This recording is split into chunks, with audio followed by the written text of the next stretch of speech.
Good morning.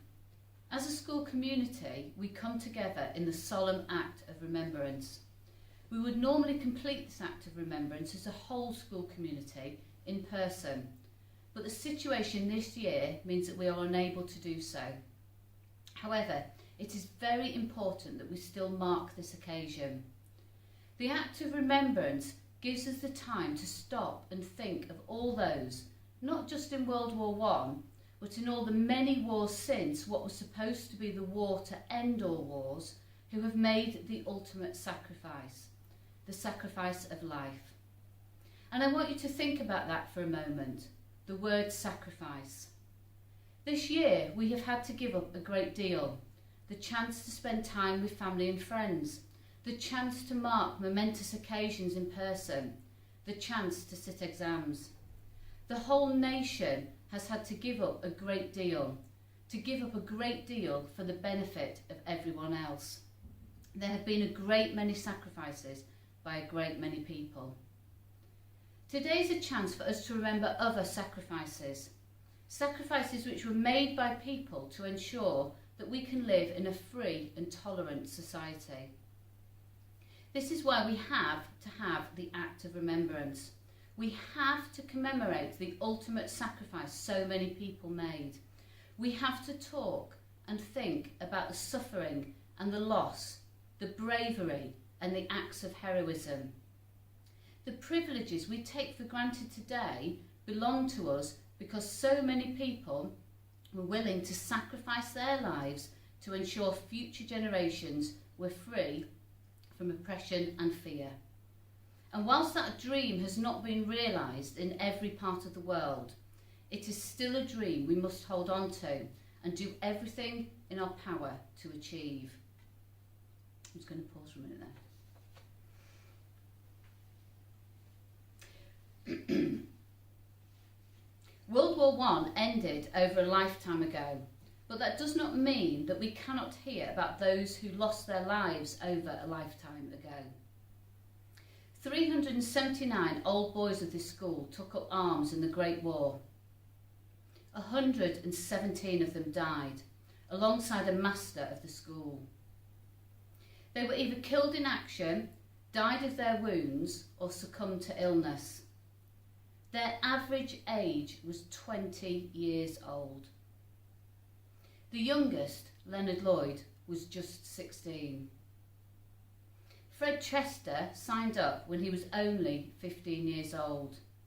He survived 3 years and 8 months of the war before being killed aged 18. He died 12 weeks before the end of the war. 4 pairs of brothers were killed. 4 families lost their only sons.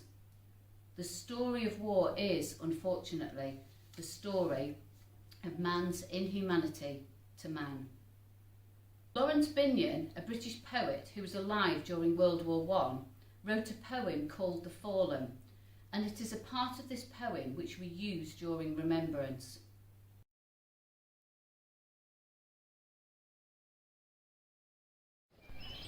They went with songs to the battle.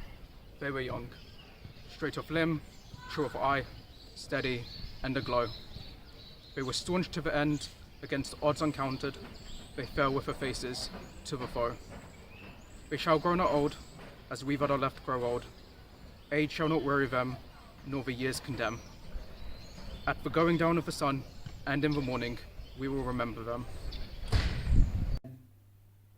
This is the ultimate and most noble aim of remembrance. By the act of remembering, we ensure that those who died did not die in vain. By keeping their memories alive, we are reminded of the horror of war and conflict and the need to do everything we can to make sure that nation shall not lift up sword against nation anymore. And that, for me, is true lovers' brethren.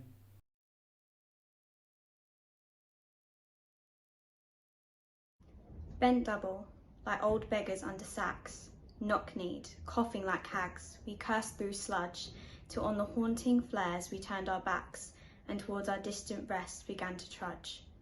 Men marched asleep. Many had lost their boots, but limped on, bloodshot. All went lame, all blind, drunk with fatigue, deaf even to the hoots of gas shells dropping softly behind. Gas, gas, quick boys, an ecstasy of fumbling, fitting the clumsy helmets just in time. But someone still was yelling out and stumbling and floundering like a man in fire or lime. Dim through the misty panes and thick green light, as under a green sea I saw him drowning. In all my dreams before my helpless sight, he plunges at me, guttering, choking, drowning.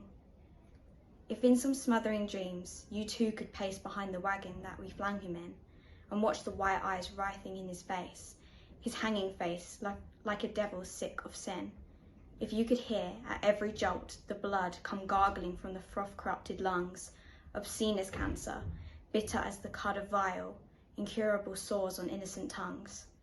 My friend, if you would not tell with such high zest to children ardent for some desperate glory, the old lie, dulce et decorum est, by patria mori.